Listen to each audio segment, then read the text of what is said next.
મજામાં તો આપણે ફરી એકવાર આવી ગયા લેક્ચર નંબર 21 ચેપ્ટર નંબર 4. કયું ચેપ્ટર છે? યસ, રાસાયણિક બંધન અને આણ્વીય રચના. આજના લેક્ચરની અંદર જો કે લાસ્ટ લેક્ચર ચેપ્ટરનો રહેશે અને ચેપ્ટર ખતમ થઈ જશે અને તમારું ચેપ્ટર સ્ટાર્ટ થઈ જશે. તો આજના લેક્ચરની અંદર મારે વાત કરવી છે હાઇડ્રોજન બંધનની. કયા બંધનની? તો કે હાઇડ્રોજન બંધન. અને હાઇડ્રોજન બંધન કઈ રીતે બને એના પ્રકાર આજના લેક્ચરનો આપણો ગોલ રહેશે અને ચેપ્ટરને આપણે કેવું કરશું? પૂરું કરશું. તો હાઇડ્રોજન બંધન ભણ્યા પહેલા આ હાઇડ્રોજન બંધન શું છે, એને આપણે ક્યાંથી લઈ આવ્યા, એ ખૂબ અગત્યનું હોય છે. યાની કે આપણે અત્યાર સુધી આખા લેક્ચરની અંદર રાસાયણિક બંધન જોયું અને રાસાયણિક બંધનમાં અલગ અલગ પ્રકારોના બંધન જોયા. એમની અંદર અણુ વચ્ચે, પરમાણુ વચ્ચે, ઘટક કણો વચ્ચે અને આવા સંયોજનો વચ્ચે ઘણા પ્રકારના બંધન બન્યા. એમની અંદર આપણે વાત કરીએ તો તમે સહસંયોજક બંધન ભણી ગયા, ખ્યાલ આવે છે. તમે આયનીય બંધન ભણી ગયા, ઓકે, એ પણ તમને ખ્યાલ છે. હવે આયનીય બંધન અને સહસંયોજક બંધન એકદમ મજબૂત, સ્ટ્રોંગ છે, ખ્યાલ આવે છે ને? ઓકે, જ્યારે આ બધા હાઇડ્રોજન બંધન, આ ઉપરાંત નેક્સ્ટ ચેપ્ટર ની અંદર તમે વાન ડર વાલ્સ આકર્ષણ બળ પણ છો, યાની કે જેને વાન ડર વાલ્સ બંધન પણ કહેવામાં આવે, જે એકદમ નિર્બળ આંતર આણ્વીય આકર્ષણ બળ છે, એનો પણ તમે અભ્યાસ કરશો. અને એનો જ એક પાઠ એના કરતા થોડું વધારે પ્રબળ પણ આગળ જે સહસંયોજક બંધન અને આણ્વીય બંધન તમે ભણ્યા. ઓકે, તો સહસંયોજક બંધન ભણ્યા અને અણુ વચ્ચે હતું. એમની જ અંદર તમે આયનીય બંધન ભણ્યા, જે આયનો વચ્ચે હતું. એના સિવાયનું એકદમ નિર્બળ અને કહી શકાય, પરંતુ આ થોડુંક સારું એવું બંધન જોવા મળે, એની આપણે આજના લેક્ચરની અંદર વાત કરવાના છીએ. તો સ્ટાર્ટ કરીએ આપણે હાઇડ્રોજન બંધન. કે આ હાઇડ્રોજન બંધન શું છે, એ કયા પ્રકારના ઘટક કણોની વચ્ચે બને છે, એનો આપણે અભ્યાસ કરવો છે. તો એકદમ સિમ્પલ ભાષામાં મારે સમજાવવું હોય તો વધારે ઇલેક્ટ્રોનેગેટિવ, યાની કે મોર ઇલેક્ટ્રોનેગેટિવ અથવા તો વધારે વિદ્યુત ઋણતા ધરાવતા, ઓકે, ફ્લોરિન, ઓકે, ઓક્સિજન અને નાઇટ્રોજન. ફોન દેખાય છે? ફોન. તો ફ્લોરિન, ઓક્સિજન, નાઇટ્રોજન. ફ્લોરિનની ઇલેક્ટ્રોનેગેટિવિટી કરીબ સૌથી હાઈએસ્ટ 4, ઓક્સિજનની 3.5, નાઇટ્રોજનની સમથિંગ 3 જોવા મળે. એટલી ઊંચી ઇલેક્ટ્રોનેગેટિવિટી, ખ્યાલ આવે છે? હવે આની સાથે સહસંયોજક બંધથી હાઇડ્રોજન જોડાયેલો છે. કયા બંધનથી હાઇડ્રોજન જોડાયેલો છે? સહસંયોજક બંધ. સહસંયોજક બંધ જાણો છો ને? આને કહેવાય સહસંયોજક બંધન અથવા બંધ. ઓકે, આ સહસંયોજક બંધથી હાઇડ્રોજન જોડાયેલો છે, યાની કે ઇલેક્ટ્રોનની એકબીજાએ શું કરેલી હશે? ભાગીદારી કરેલી હશે. અને આ બંધના ઇલેક્ટ્રોન કોની તરફ આકર્ષાયેલા હશે? તો કે વધારે વિદ્યુત ઋણ તત્વ. ઇલેક્ટ્રોનેગેટિવિટી એટલે શું ભાઈ? તો કે વિદ્યુત ઋણતા. ઓકે, તો વધારે ઇલેક્ટ્રોનેગેટિવ હોય એની તરફ ઇલેક્ટ્રોન આકર્ષાયેલા હોય અને ભાગીદારી કરેલી છે હાઇડ્રોજન સાથે. ખ્યાલ આવે છે? ઓકે, એટલી વસ્તુ તો ગુડ. હવે આ તો સહસંયોજક બંધન થયો. એ કેવો હોય? તો કે પ્રબળ હોય. આનાથી નિર્બળ બંધન બોલે તો હાઇડ્રોજન બંધનની મારે વાત કરવી છે. તો સહસંયોજક બંધનથી જોડાયેલા હાઇડ્રોજન અને એ સહસંયોજક બંધન કોની વચ્ચે છે? મોર ઇલેક્ટ્રોનેગેટિવ તત્વ અથવા પરમાણુ વચ્ચે. અને એના સિવાયના અન્ય મોર ઇલેક્ટ્રોનેગેટિવ, એમની અંદર શું હોઈ શકે? તો કે ફ્લોરિન, ઓક્સિજન અને નાઇટ્રોજન. આમાંથી કોઈ પણ, આ કોઈ પણ તમે લઈ શકો અને આ કોઈ પણ તમે લઈ શકો. તો આમની વચ્ચે જે કાંઈ બંધન થતું જોવા મળે એ બંધનને આપણે શું કહેશું ભાઈ? તો કે એ બંધનને આપણે કહેશું હાઇડ્રોજન બંધન. સમજ પડે છે? આ બાજુ મોર ઇલેક્ટ્રોનેગેટિવ હોવું જોઈએ, આ બાજુ મોર ઇલેક્ટ્રોનેગેટિવ હોવું જોઈએ. એટલે આ બાજુ બંધના ઇલેક્ટ્રોન આ ખેંચશે હવે હાઇડ્રોજન સાથે એક પ્રકારનું આકર્ષણ, આ એક પ્રકારનું શું છે ભાઈ? આકર્ષણ. અને આ આકર્ષણને જ શું કહેવામાં આવ્યું? તો કે હાઇડ્રોજન બંધન. તો હાઇડ્રોજન બંધનની આપણે વ્યાખ્યા આપવી હોય તો સરસ મજાની બુકમાં આપેલી છે. કઈ રીતે આપશું? તો કે વધારે વિદ્યુત ઋણ સંયોજન અથવા પરમાણુ કે જે સહસંયોજક બંધનથી હાઇડ્રોજન ધરાવે છે એ અને અન્ય મોર ઇલેક્ટ્રોનેગેટિવ યાની કે વધારે વિદ્યુત ઋણ પરમાણુ વચ્ચે રચાતા આકર્ષણને હાઇડ્રોજન બંધન કહેવામાં આવે છે. તો આ વસ્તુને આપણે ધ્યાનમાં રાખવાની છે. એટલી વસ્તુ તમને ખ્યાલ આવશે. ઓકે, તો આ વાત થઈ હાઇડ્રોજન બંધનની. હવે આપણે વાત કરવી છે કે આ હાઇડ્રોજન બંધન રચાય શું કામ? તો કે આ બાજુ તમે જોવો છો તો બંધના ઇલેક્ટ્રોન આ સહસંયોજક બંધન યાની કે ઇલેક્ટ્રોનની ભાગીદારીથી બંધન બનતો હશે. તો ઇલેક્ટ્રોન કોણ લઈ જાય છે? તો કે મોર ઇલેક્ટ્રોનેગેટિવ ઘટક. ખ્યાલ આવે છે ને? આ રીતે ઇલેક્ટ્રોન જશે.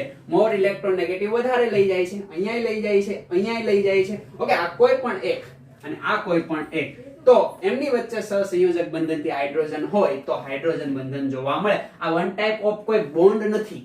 ખ્યાલ આવે ને? વચ્ચે દાંડો મૂકવાનો નથી, માત્ર એક આકર્ષણ છે. અને આ આકર્ષણને શું નામ આપવામાં આવ્યું? હાઇડ્રોજન બંધન.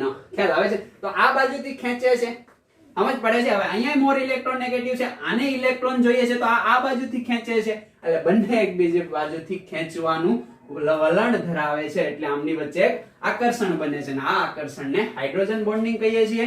આને તો આપણે સહસંયોજક બોન્ડિંગ કહીએ છીએ. ઓકે, સહસંયોજક બંધન અને આણ્વીય બંધન કરતા હાઇડ્રોજન બંધન કેવું હોય છે ભાઈ? તો કે નિર્બળ હોય છે, એટલું બધું સ્ટ્રોંગ હોતું નથી. એટલે યાદ રાખવાનું છે શું? તો કે અહીંયા આવશે સહસંયોજક અને આયનીય બંધન, એના કરતા હાઇડ્રોજન બંધન કેવું હોય છે? તો કે નિર્બળ હોય છે. હજી એક આનાથી નિર્બળ બોન્ડિંગ આવશે, એ આવશે આંતર આણ્વીય આકર્ષણ બળ. અને બળની જગ્યાએ બંધન પણ તમે લખી શકો, જેને વાન ડર વાલ્સ બળ કહેવામાં આવે. અને એના અલગ અલગ પ્રકાર નેક્સ્ટ ચેપ્ટર ની અંદર આપણે જોવાના છીએ. ઓકે, અત્યારે આનો અભ્યાસ કરી ગયા, હાઇડ્રોજન નો અભ્યાસ નાવ ચાલુ છે, અને નેક્સ્ટ ચેપ્ટર ની અંદર આંતરાણ્વીય આકર્ષણ બળ, જે આના કરતા કેવું છે? નિર્બળ છે. એમાં અલગ અલગ પ્રકાર છે, એ જોવાના છીએ. એટલી વસ્તુ ક્લિયર થાય છે? Okay, good. હવે મારે વાત કરવી છે કોની? તો કે હાઇડ્રોજન બંધનની. જો કઈ રીતે બને હાઇડ્રોજન બંધન. બરાબર, દાખલા તરીકે મારી પાસે એક હાઇડ્રોફ્લોરિક એસિડ છે. આ શું છે? Hydrofluoric acid. તો એમાં હાઇડ્રોજન એ ફ્લોરિન સાથે જોડાયેલું છે. આ એક અણુ. અહીંયા હાઇડ્રોજન એ ફ્લોરિન સાથે જોડાયેલો છે. આ બીજો અણુ. અહીંયા હાઇડ્રોજન એ ફ્લોરિન સાથે જોડાયેલો છે. આ ત્રીજો અણુ. ઓકે, યાની કે આ ફ્લોરિન અને આ ફ્લોરિન સાથે જોડાયેલો હાઇડ્રોજન. તો આ કયો બંધન છે? સહસંયોજક બંધન. શું થશે? તો કે સહસંયોજક બંધનથી જોડાયેલો હાઇડ્રોજન અને મોર ઇલેક્ટ્રોનેગેટિવ છે. ફોનમાંથી જ એક આવે છે, બરાબર? અને અહીંયા એ મોર ઇલેક્ટ્રોનેગેટિવ. તો આમની વચ્ચે જે બંધન બને એને કયો બંધન કહેવામાં આવે ભાઈ? તો કે હાઇડ્રોજન બંધન. ખ્યાલ આવે છે? હાઇડ્રોજન બંધનને તૂટક લાઈન વડે દર્શાવવામાં આવે, કારણ કે એ બંધ નથી. વન ટાઈપ ઓફ એટ્રેક્શન, આકર્ષણ. જો કે બધામાં એવું જ હોય છે. ઓકે, એટલે આ એક આકર્ષણ છે જેને તૂટક લાઈન વડે દર્શાવવામાં આવે. સેમ અહીંયા બની શકે? યસ. હજી દાખલા તરીકે એક HF હોય તો અહીંયા પણ બની શકે. યસ, સમજ પડે છે? આ હાઇડ્રોજન બોન્ડિંગ આપણને જોવા મળ્યું. હવે આ આખો એક અણુ છે, આ બીજો અણુ છે. ખ્યાલ આવે છે? તો અલગ અલગ અણુ વચ્ચે હાઇડ્રોજન બોન્ડિંગ બને, અલગ અલગ અણુના પરમાણુ વચ્ચે જો હાઇડ્રોજન બોન્ડિંગ બને તો આને કેવું હાઇડ્રોજન બોન્ડિંગ કહેવાય? તો કે હાઇડ્રોજન બંધનના બે પ્રકાર. એમાં આ એક્ઝામ્પલ છે, એને આંતર આણ્વીય આંતરાણવીય હાઇડ્રોજન બંધન કહેવામાં આવે છે. અલગ અલગ અણુ. ખ્યાલ આવે છે? હજી એક એક્ઝામ્પલ આપું, કન્સેપ્ટ ક્લિયર થશે તમારો. દાખલા તરીકે આ પાણીનો અણુ છે, દેખાય છે તમને? યસ. અહીંયા બે શું હોય? લોન પેર હોય. આ દેખાય છે તમને? પાણીનો અણુ છે. અહીંયા બે શું હોય? લોન પેર હોય. આ દેખાય છે તમને? પાણીનો અણુ છે. અહીંયા બે શું હોય? લોન પેર હોય. ઓકે, તો મોર ઇલેક્ટ્રોનેગેટિવ ઓક્સિજન, ઓક્સિજન સાથે સહસંયોજક બંધથી જોડાયેલો હાઇડ્રોજન, અને આમની વચ્ચે જે કાંઈ બોન્ડ બનશે એને કયો બોન્ડ કહેવાય? તો કે હાઇડ્રોજન બંધન. હવે હાઇડ્રોજન બંધનનો પહેલો પ્રકાર આપણે જોઈ ગયા. દેખાય છે તમને પહેલો પ્રકાર? ખ્યાલ આવે છે તમને? તો હાઇડ્રોજન બોન્ડિંગ એ પહેલો પ્રકાર છે, આંતરાણવીય હાઇડ્રોજન બોન્ડિંગ. યાની કે અલગ અલગ અણુમાં રહેલા પરમાણુ વચ્ચે જો હાઇડ્રોજન બોન્ડિંગ બને તો એમને આંતરાણવીય હાઇડ્રોજન બોન્ડિંગ કહેવામાં આવે છે. હજી એક એક્ઝામ્પલ તમને આપું, જોજો કઈ રીતે. આ છે એમોનિયા. શું છે ભાઈ? એમોનિયા. ઓકે, અહીંયા લોન પેર હશે. આ એમોનિયાનો બીજો અણુ. ઓકે, અહીંયા જોવો તો નાઇટ્રોજન મોર ઇલેક્ટ્રોનેગેટિવ, નાઇટ્રોજન સાથે સહસંયોજક બંધથી જોડાયેલો હાઇડ્રોજન. આમની વચ્ચે શું બને ભાઈ? Hydrogen bonding. દેખાય છે? પણ કયો હાઇડ્રોજન બોન્ડિંગ? અલગ અલગ અણુ વચ્ચે બને છે, તો આંતરાણવીય હાઇડ્રોજન બંધન. ખ્યાલ આવે છે? હવે એવું નથી કે એમાં એક જ બને. ખ્યાલ આવે છે ને? અહીંયા એવું નથી એક જ બને. હા, અહીંયા એક જ બનશે, એક જ હાઇડ્રોજન બોન્ડિંગ બે અણુ વચ્ચે. અહીંયા જોવો તો કે ઓક્સિજન ઉપર લોન પેર છે, તો એક લોન પેર તો ડોનેટ કર્યો, હજી બની શકે. ખ્યાલ આવે છે ને? આને હું અલગથી બતાવું. દાખલા તરીકે આ છે મારી પાસે ઓક્સિજન અને આ છે મારી પાસે હાઇડ્રોજન. ઓક્સિજન ઉપર બે લોન પેર હોય, માલુમ છે ને? લુઈસ બિંદુ નિરૂપણ. ઓકે, તો આને આપણે ક્લિયર કરવું હોય તો જો અહીંયા પાણીનો અણુ આવ્યો બીજો, દેખાય છે? તો આમની વચ્ચે હાઇડ્રોજન બોન્ડિંગ બને. યસ. અહીંયા જો પાણીનો અણુ બીજો આવ્યો તો આમની વચ્ચે હાઇડ્રોજન બોન્ડિંગ બને. યસ. હવે અહીંયા ઓક્સિજન અને અહીંયા હાઇડ્રોજન, તો આમની વચ્ચે હાઇડ્રોજન બોન્ડિંગ બને. યસ. આમની વચ્ચે જોવો તો આમની વચ્ચે હાઇડ્રોજન બોન્ડિંગ બને. યસ. માત્ર આ એક પાણીનો અણુ એ કેટલા હાઇડ્રોજન બોન્ડિંગ બનાવે છે? 1 2 3 અને 4 હાઇડ્રોજન બોન્ડિંગ બનાવે છે. ખ્યાલ આવે છે? બરફ તમને કહે તો બરફની અંદર પણ 4 હાઇડ્રોજન બોન્ડિંગ હોય છે. એટલે યાદ રાખો. ખ્યાલ આવે છે તમને? આ પણ બીજા 4 સાથે જોડાશે, આ પણ બીજા 4 સાથે જોડાશે.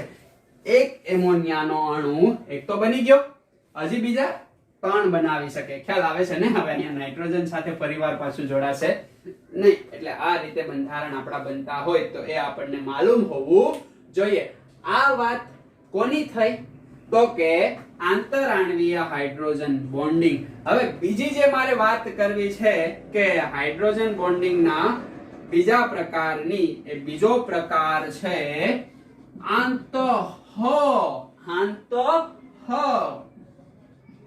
આણ્વીય હાઇડ્રોજન બંધન.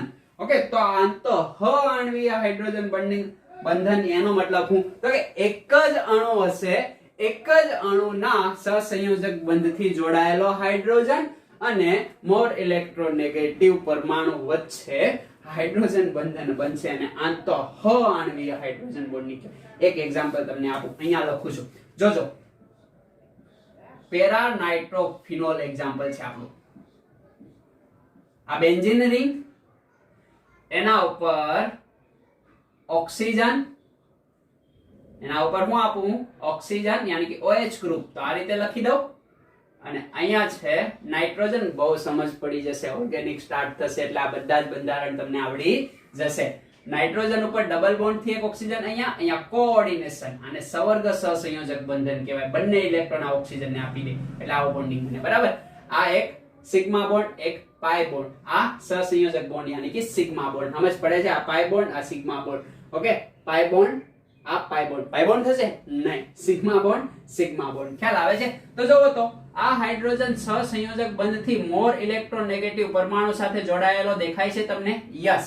અહીંયા ઓક્સિજન દેખાય છે, આ બંને વચ્ચે એક જ અણુના બંને પરમાણુ વચ્ચે હાઇડ્રોજન બોન્ડિંગ બને છે. ખ્યાલ આવે છે? તો આને કયો હાઇડ્રોજન બોન્ડિંગ કહેવાય ભાઈ? તો કે આંતઃ, અંદરો અંદર, આંતઃ અંદર ને અંદર. ઓકે, આંતઃ આણ્વીય હાઇડ્રોજન બંધન. આનું નામ છે ઓર્થો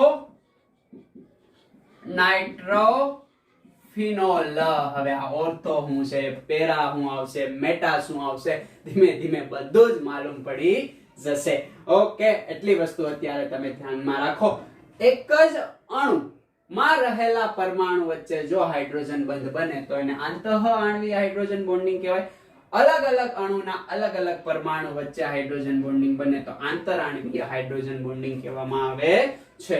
એટલી વસ્તુ ક્લિયર થાય. હવે તમે મને જણાવો કે આ જે સંયોજન છે એ આ રીતે છે.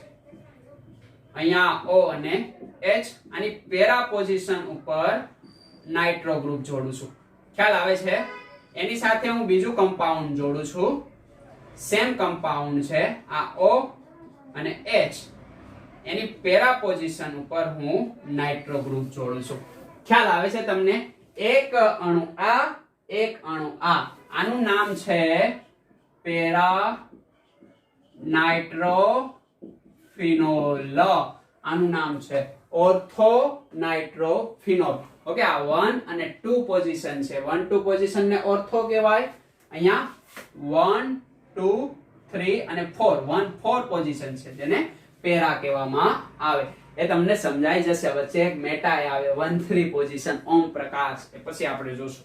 બરાબર? તો આ એક અણુ, આ બીજો અણુ, એક અણુનો મોર ઇલેક્ટ્રોનેગેટિવ, બીજા અણુનો મોર ઇલેક્ટ્રોનેગેટિવ સાથે સહસંયોજક બંધથી જોડાયેલો હાઇડ્રોજનનો પરમાણુ, આ બંને વચ્ચે દેખાય છે હાઇડ્રોજન બોન્ડિંગ બને. આને કયો હાઇડ્રોજન બોન્ડિંગ કહેવાય? તો કે અલગ અલગ અણુ છે તો આંતર આણ્વીય હાઇડ્રોજન બંધન. ખ્યાલ આવે છે? આ વસ્તુને તમારે ખાસ ધ્યાનમાં રાખવાની છે. બસ હાઇડ્રોજન બોન્ડિંગ ની અંદર આપણે એટલું જ તમારે મગજની અંદર ઘુસાવવાનું છે. થોડુંક લેવલ આપણે અપ કરીએ તો આ વસ્તુ તો તમને ખબર પડી જશે. પણ જ્યારે કાર્બનિક સંયોજનો આવશે ત્યારે કાર્બનિક સંયોજનની અંદર અહીંયા મારી પાસે છે કાર્બન સાથે હાઇડ્રોજન અને એની સાથે છે 3 Cl. તો આને કહેવાય ક્લોરોફોર્મ. શું કહેવાય ભાઈ? ક્લોરોફોર્મ. આ ક્લોરોફોર્મ. અને અહીંયા જે છે મારી પાસે એ છે એસીટોન. શું છે? એસીટોન. નેઇલ પોલિશ માંથી પેલું દૂર કરવા માટે વપરાય ને ઠંડુ ઠંડુ લિક્વિડ, એને કહેવાય એસીટોન. શું કહેવાય? એસીટોન. આ છે એસીટોન, આ છે ક્લોરોફોર્મ. તો આ ક્લોરોફોર્મ અને એસીટોન. હવે મેં એવું કીધું કે આ ઓક્સિજન યાની કે મોર ઇલેક્ટ્રોનેગેટિવ ઘટક, બટ હાઇડ્રોજન પણ મોર ઇલેક્ટ્રોનેગેટિવ ઘટક સાથે જોડાયેલો હોવો જોઈએ. પણ અહીંયા નથી, અહીંયા છે નહીં. પણ નથી એનો કોઈ વાંધો નહીં. પણ જ્યારે આ કન્ડિશન બને ત્યારે અહીંયા પણ હાઇડ્રોજન બોન્ડિંગ જોવા મળે કે અહીંયા કાર્બન હોય અને એની સાથે 3 મોર ઇલેક્ટ્રોનેગેટિવ ઘટક હોય. દેખાય છે? આ ક્લોરીન 3 છે. ક્લોરીન ની પછી ક્લોરીન આવે છે ને, પણ ક્લોરીન ને અહીંયા સ્થાન આપ્યું છે નહીં, કારણ કે આની પછી કરીબ આવશે. એટલે આ ક્લોરીન સીધા નથી જોડાયેલા, પણ કાર્બન સાથે 3 જોડાયેલા છે. એટલે ખેંચે. ખ્યાલ આવે છે? આ ખેંચે છે. આ શું કરશે? તો કે આની પાસેથી ખેંચશે એટલે વધારે ઇલેક્ટ્રોનેગેટિવ બનાવશે. કે પોઝિટિવ બનાવે? પોઝિટિવ બનાવે. આ ખેંચે છે. આ ખેંચે છે. તો આ હાઇડ્રોજન તરફના ખેંચશે. આ ખેંચશે કોની તરફના? તો કે હાઇડ્રોજનના. અહીંયા જે બોન્ડિંગ જોવા મળે એ બોન્ડિંગ કયું છે ભાઈ? તો કે આંતર આણ્વીય હાઇડ્રોજન બંધન. તો આ એક અપવાદ છે કે અહીંયા ઓક્સિજન નથી, અહીંયા ફ્લોરિન નથી, અહીંયા શું નથી? તો કે નાઇટ્રોજન પણ નથી. છતાં કાર્બન સાથે 3 ક્લોરીન જોડાયેલા હોય ત્યારે આ પણ વધારે ઇલેક્ટ્રોનેગેટિવ બની જાય. કેવો? તો કે મોર ઇલેક્ટ્રોનેગેટિવ. એટલા માટે જ અહીંયા હાઇડ્રોજન બોન્ડિંગ જોવા મળે. અહીંયા તો મોર ઇલેક્ટ્રોનેગેટિવ છે જ, બટ અહીંયા નથી. પણ એની સાથે મોર ઇલેક્ટ્રોનેગેટિવ એક નહીં ત્રણ જોડાયેલા છે, એટલે આ કાર્બન એ સહસંયોજક બંધથી જોડાયેલા હાઇડ્રોજનને મોર ઇલેક્ટ્રોનેગેટિવ ઓક્સિજન સાથે હાઇડ્રોજન બોન્ડિંગ બનાવી દે છે. એક અપવાદ તમે યાદ રાખજો, બાકી બસ આ જ યાદ રાખવાનું છે, બીજું કઈ અહીંયા યાદ રાખવાનું છે નહીં. તો અહીંયા આપણું ચેપ્ટર કેવું થાય છે, ખતમ થાય છે. હવે નેક્સ્ટ ચેપ્ટર ની અંદર આપણે આગળ વધશું. ત્યાં સુધી વાંચતા રહો, લખતા રહો અને આગળ વધતા રહો. લાઈટ બંધ થઈ ગઈ, એક જ મિનિટ હા, અને આપણે હરખી કરી દઈએ. ઓકે હો ગયા ઉજાલા, યસ હે ને. હા, તો આ રીતે આપણને હાઇડ્રોજન બોન્ડિંગ જોવા મળે છે. સમજ પડશે. ઉદાહરણ યાદ રાખજો, પ્રકાર યાદ રાખજો, હાઇડ્રોજન બંધનની વ્યાખ્યા તમે યાદ રાખજો. બસ એટલું યાદ રાખવાનું છે, બીજું વધારાનું એક્સ્ટ્રા કંઈ કરવાનું નથી. તો ચેપ્ટરને રિવાઇઝ કરો.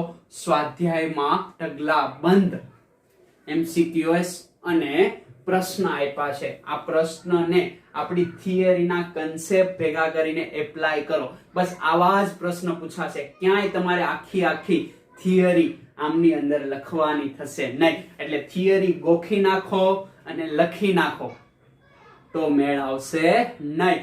કન્સેપ્ટ ક્લિયર કરો, કન્સેપ્ટ એપ્લાય કરો અને ઉદાહરણ એક્ઝામ્પલ્સ સોલ્વ કરો તો મેળ આવશે, બાકી આવશે નહીં. ઓકે, એટલે ચેપ્ટર નંબર 4 જે ઘણું બધું મોટું ચેપ્ટર હતું, ચેપ્ટર નંબર 2 જે ઘણું બધું મોટું ચેપ્ટર હતું, જે 2 ચેપ્ટર આપણે ખતમ કરી નાખ્યા. એટલે પાર્ટ 1 તમારા કેમિસ્ટ્રીનો એ અડધા ઉપર ખતમ થઈ ગયો. હવે 3 ચેપ્ટર બાકી છે, એ પણ ધીમે ધીમે ખતમ થઈ જશે. પણ હવે મારો વિચાર છે કે કાર્બનિક રસાયણ વિજ્ઞાન તરફ જવાનો. ઓકે, આ 3 પાયાના જે કેમિસ્ટ્રીના ચેપ્ટર હતા એ તમે અન્ડરસ્ટેન્ડ કર્યા. કેવા બંધન બને એ અન્ડરસ્ટેન્ડ કર્યું. હુકામ બંધન બનાવે એ પણ અન્ડરસ્ટેન્ડ કર્યું. સ્ટેબિલિટી પ્રાપ્ત કરવા માટે, સ્થાયીતા પ્રાપ્ત કરવા માટે એ તમને ખબર પડી ગઈ. ઓકે, તો આ વસ્તુને તમે હવે ધ્યાનમાં રાખજો. હવે આવા સંયોજન કેમ દોર્યા, એનું નામ મેં આવું કેમ લખ્યું, આ શું છે O, શું છે P, ફિનોલ હું, નાઇટ્રો હું, આ બધું મારે તમને હવે શીખવાડવું છે. તો નેક્સ્ટ આપણે એ ચેપ્ટર તરફ જશું, યાની કે કાર્બનિક રસાયણ વિજ્ઞાન. આ જનરલ ઓર્ગેનિક હતું, ખ્યાલ આવે છે ને. હવે જશું આપણે કાર્બનિક રસાયણ વિજ્ઞાન તરફ. તો આજનો લેક્ચર આપણે એટલે સુધી રાખીએ. ત્યાં સુધી વાંચતા રહો, લખતા રહો અને આગળ વધતા રહો.